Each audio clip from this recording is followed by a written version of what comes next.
Hello everyone, welcome back to Baldur's Gate 3 Rogue Duos. So, I think last you saw there was a crash at the end of last episode. I think that's how things went. So I had to redo this fight, then go back in through the calcified web floor and come back around here to the front doors. So there's lots of death and carnage out here still.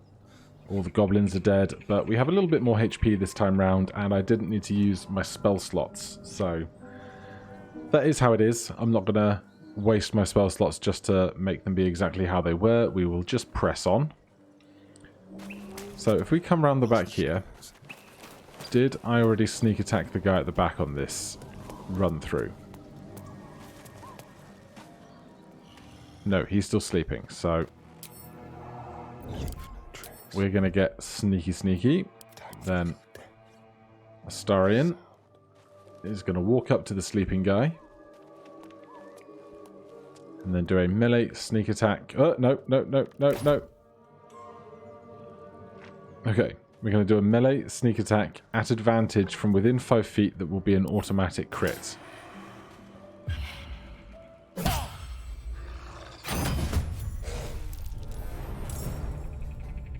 Exactly as planned.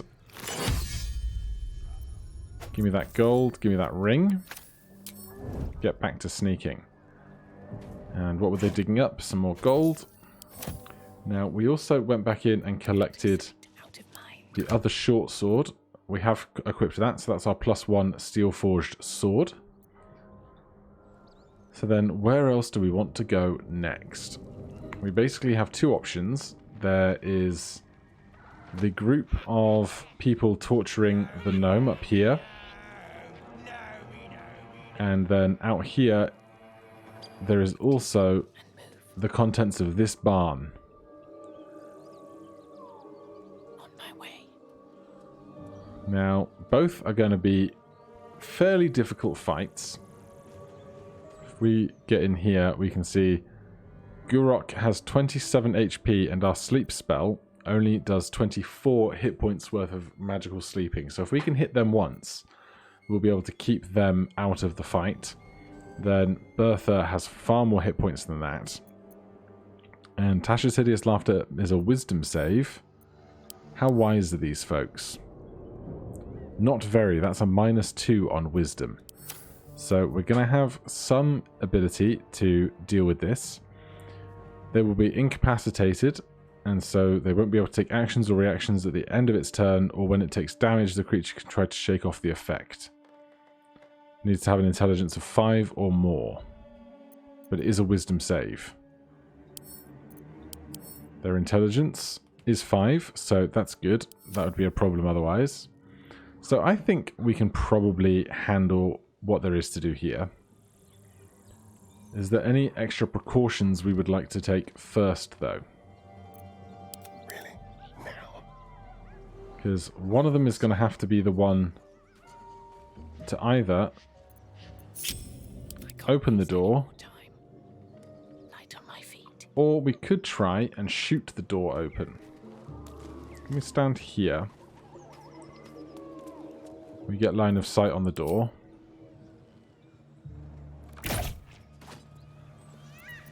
Astarion is hiding.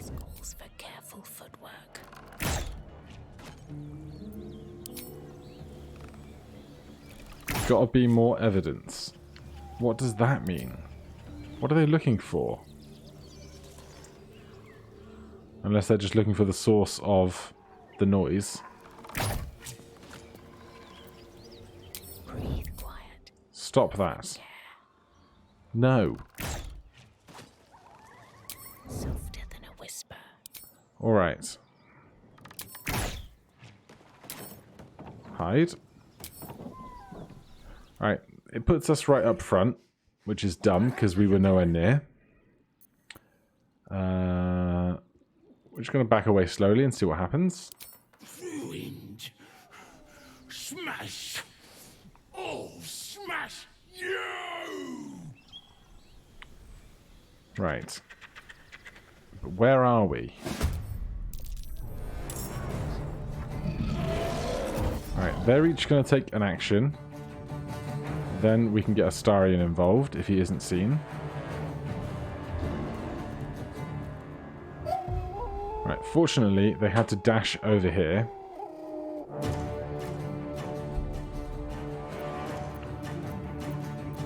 So we're going to attempt Tasha's Hideous Laughter. It's a 50% shot. That seems bad.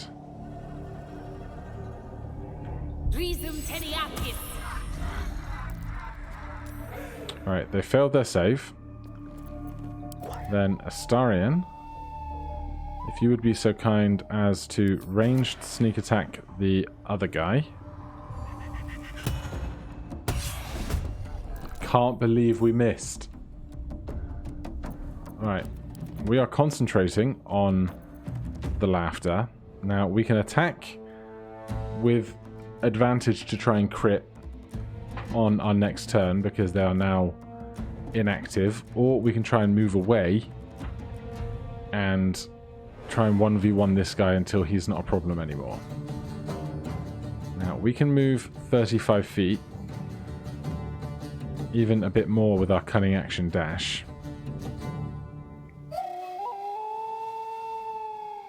But for now, let's jump up here. We can use our cunning action dash will give us more movement speed, but we'll use our bonus action. That's a problem. So we can't jump and dash. So we'll just put ourselves here. Bertha doesn't do... she succeeded her saving throw. Damn it. Right, let's hide here. Sneak attack again.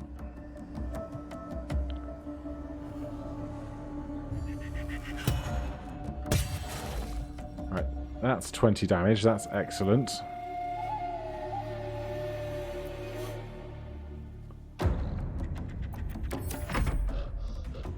This guy with 7 HP is dashing again.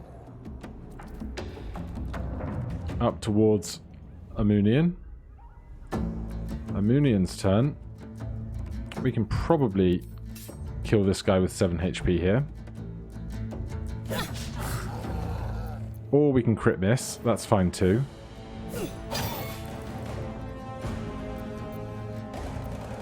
Alright, this is unideal. Bertha. Uthia. Going after Astarion now. They had to dash to get here. We cannot get by the cart though. If we move, we can disengage. Cunning action disengage. That means we can run past here safely. And then we can action dash to move 30 feet further away. This guy with 1 HP misses us. That's incredible. Now we're going to use the bonus action offhand melee strike to try and kill him for his last HP. Perfect. Then we can take a standard ranged attack here because we won't have advantage on a sneak attack and we don't have a bonus action to hide with. 7 damage is good. We will push ourselves back a bit further. Now, Bertha's mad we killed her lover.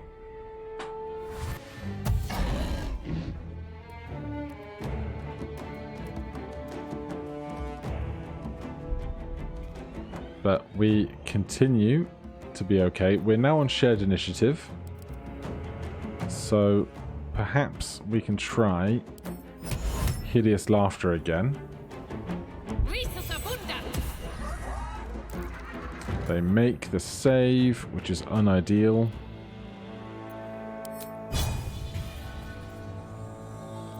I don't know if that will last the end of this turn. 1 turn remaining, so we might not get any benefit from that. But here we are going to take the same steps as we did last time. Cunning action disengage. and then action dash. And just retreat in this direction. And basically give Bertha the runaround here. They action dash again. They run like a toddler. It's adorable. Right. From here, are we ever able to get an attack in?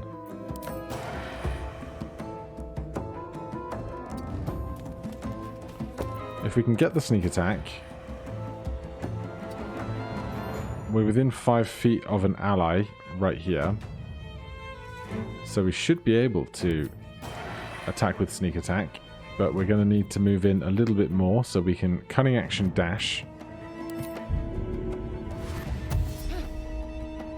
Move in a little bit closer. Are you not within 5 feet of Astarion?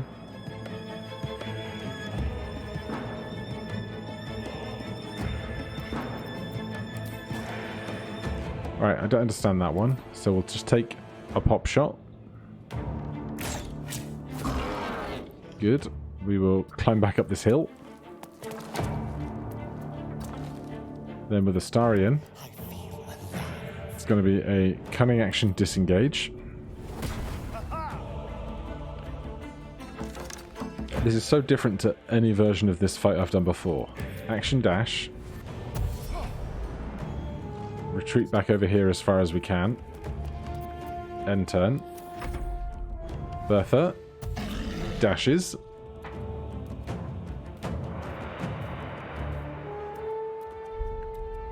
Right, can we sneak attack now from here? We can. So this time we can get a sneak attack in because they're next to Astarion.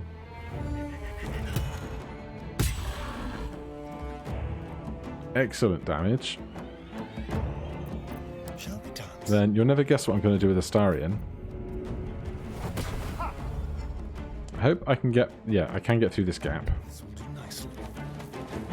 Then action dash. I will completely agree. This is not the conventional way to do this fight. Oh no, we didn't get far enough away. But they missed, and all is well with the world. Right. Amunian. I think we can probably think about finishing this off now.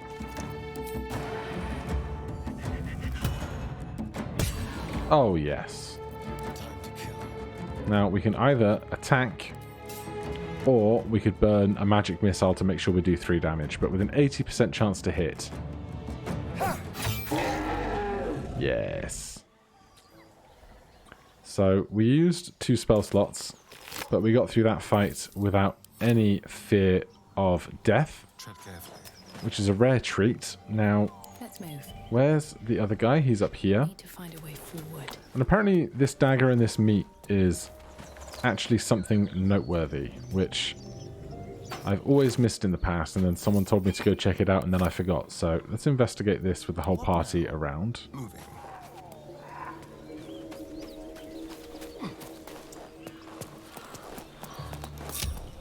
Don't touch me.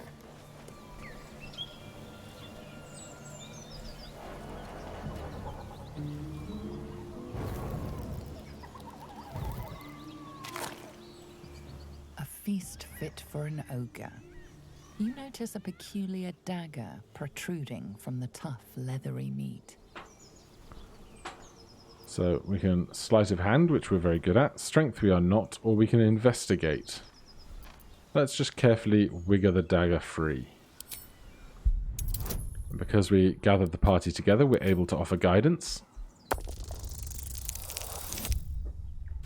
That's a bad time.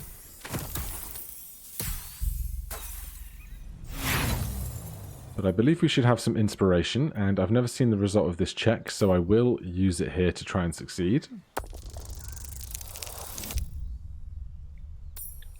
That's still not good. Alright, game. Again. Thank you.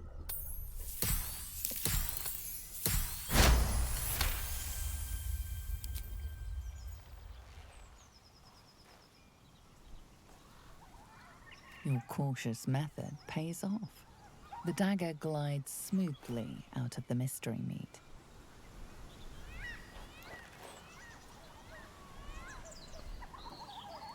So what have we acquired? Item received, dagger. Is it just a +1 dagger? Is it a super special fancy dagger? Dagger, uncommon, melee weapon. 1d4 +1 piercing. This dagger's handle is smooth and light, its jagged blade sharpened to a thin, cruel edge. Enhancement +1. So, it's a +1 dagger, I guess. That's not a bad thing to have.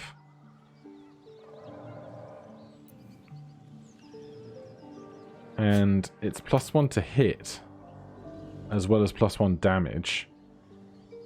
But it's not going to be better than the other stuff we have, unless there's something I'm missing. We don't have any other +1 daggers to compare its cost to see if there's anything about its cost that's different. We can't dual wield with the rapier, because it's not a light weapon.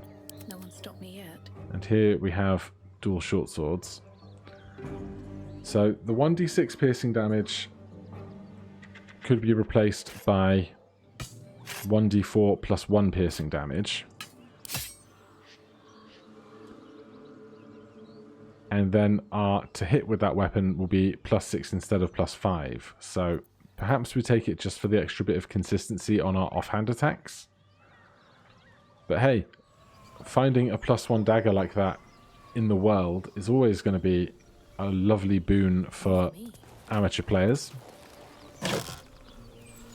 The rest of this stuff is useless tat. That barrel decided it wants to be picked up rather than looted, which is an odd choice.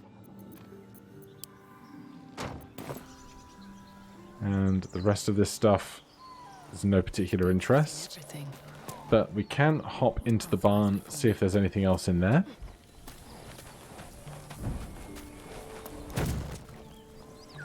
A mangled corpse. I hope they were dead before the shindig started in here. Pork loin, some boxes. The realm according to Bumpo. The book naturally falls into a dog-eared page in which Bumpo describes the more unusual races he's met in his travels. Aarakocra, Genasi, Tortles, Tabaxi. All stuff we're fairly familiar with from 5e. I ran an entire D&D campaign once for 3 players, mimicking the plot of the Adventure Zone, except instead of a human fighter that takes a level in Rogue later on, in Magnus, we had a Loxodon rogue from level 1, because there's always the elephant in the room, but sometimes you don't see it. Right, what else do we want to do? Breathe deep and move. Eventually, we need to deal with this windmill. Now, Astarion still has his spell slots. Everything looks new. So, I guess now is as good a chance as any to go to a Masked Drow. Mutatis mutandis!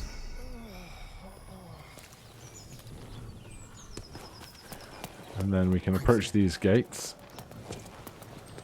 And then before we approach, because I don't like to use guidance within a conversation, we will pre-apply it for 1 minute.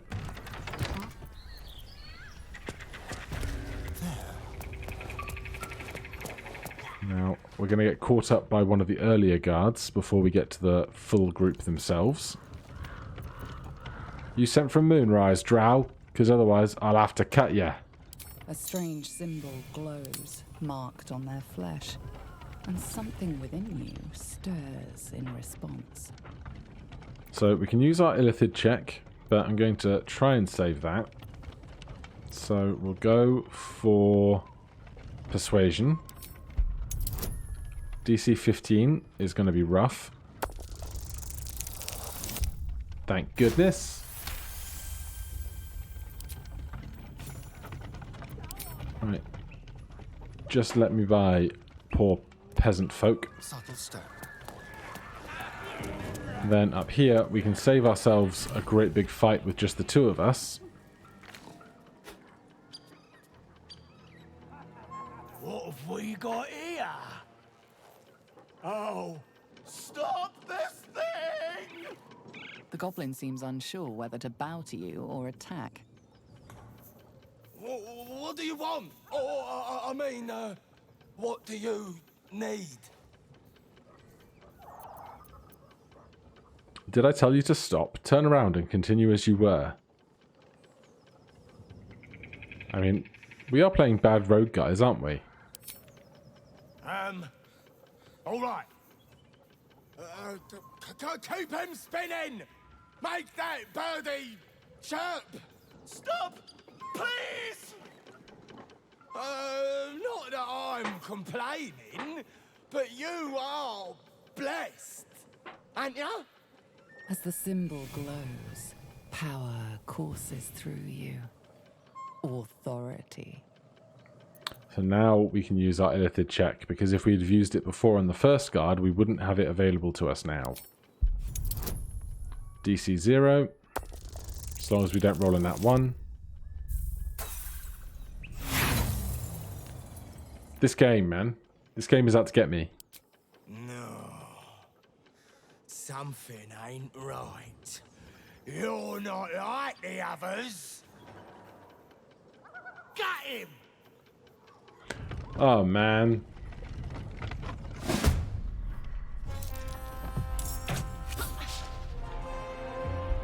Right.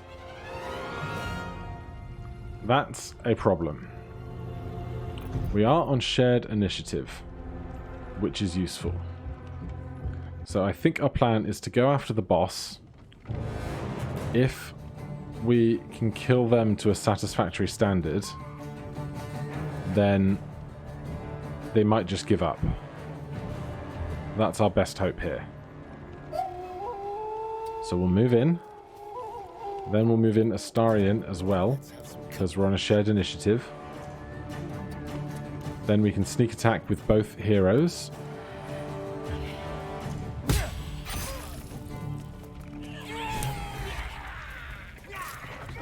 Stop! I give up! Mercy, please! I know things. If you let me live, I'll make it worth your while. I promise. Talking you might live. My lot are kept nearby.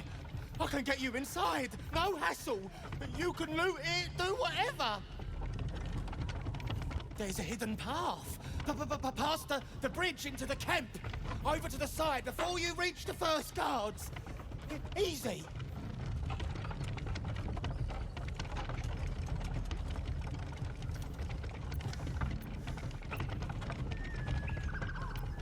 If we kill him, do we have to fight everybody else here? Is everybody else gone? Seems that everybody else is gone. So I think... No, why? Murder. Murder. Alright, I'll take your bomb and your grease. We are over encumbered. Let's see, full inventory. We can swap that over. Then we can go swap. Stop this thing. Tread lightly. Get any supplies we can from this guy. And then that will be a good natural stopping point. So we hit the brake lever. I say we hit the brake lever. Climb on up, see what supplies there are up top. All's well that ends not as bad as it could have. This is not correct. Okay. Deal with those knots. Cut me loose! What's in it for me? Free me and find out!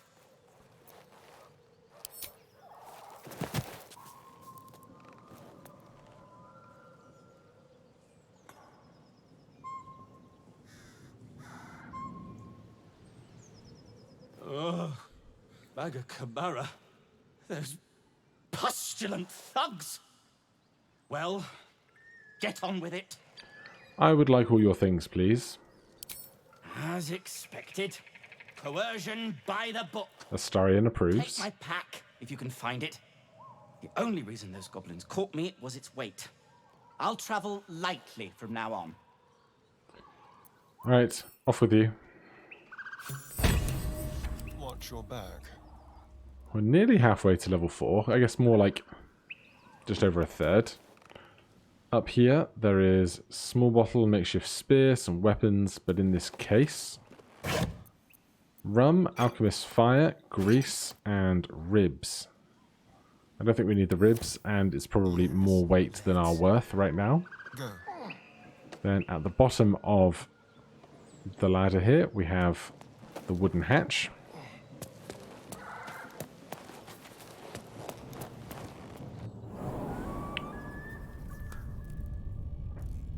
And with that, we find the heavy backpack in question. Take the gold, and I'll take the smoke powder satchel. Try and make some use of that later.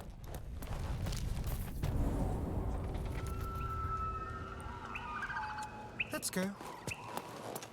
And that is the windmill done. So apart from the spiders in the underground and the ogres, that seems to be everything here in Bogrot sorted with. So join me next time and we will carry on our adventure. Thank you so much for watching. If you're enjoying the series, please do consider subscribing or hitting that like button. If you have any questions or comments, you can put them down below. Otherwise, I'll see you in the next one. Cheers.